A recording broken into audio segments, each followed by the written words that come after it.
Draw of Lords, ভাগ্য যখন নির্ধারণ করে নেতার ভবিষ্যৎ। গণতন্ত্রে আমরা সবাই জানি যে জনগণই সকল ক্ষমতার উৎস এবং তাদের ভোটেই মূলত নেতা নির্বাচিত হয়ে থাকেন।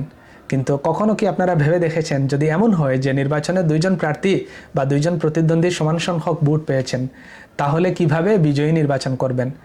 এক্ষেত্রে খেলাটা যদি হয় ফুটবল, তাহলে আমরা টাই ব্রেকারের আয়োজন করতে পারি। ক্রিকেটের ক্ষেত্রে সুপার ওভারের ব্যবস্থা করা যেতে পারে। কিন্তু নির্বাচনের ক্ষেত্রে কি হবে, যে আবার কি নতুন করে এই নির্বাচন আয়োজন করা যাবে কিনা, বা নতুন করে এই আসনে প্রার্থী নির্বাচন করার প্রয়োজন পড়বে কিনা? এই ক্ষেত্রে উত্তর হলো না। এই ক্ষেত্রে, এই স্পেসিফিক ক্ষেত্রে নতুন করে নির্বাচনের আয়োজন হবে না।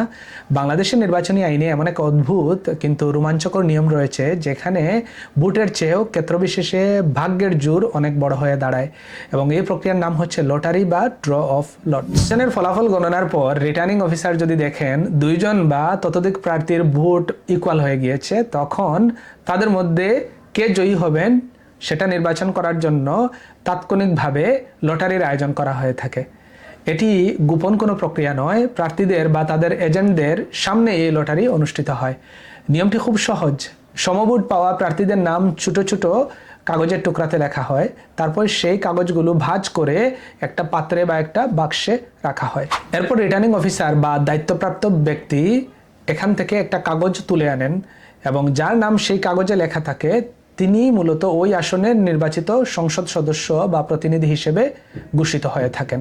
ভাবতে অবাক লাগে যে একজন প্রার্থী ও তার কর্মীরা 5টা বছর ধরে মাঠে ছিলেন, মানুষের দুয়ারে দুয়ারে গিয়েছেন, মানুষের কল্যাণে কাজ করেছেন, হাজার হাজার টাকা খরচ করেছেন, কিন্তু দিন শেষে তাদের ভাগ্য ঝুলে থাকে একটা ছোট কাগজের টুকরোর উপর।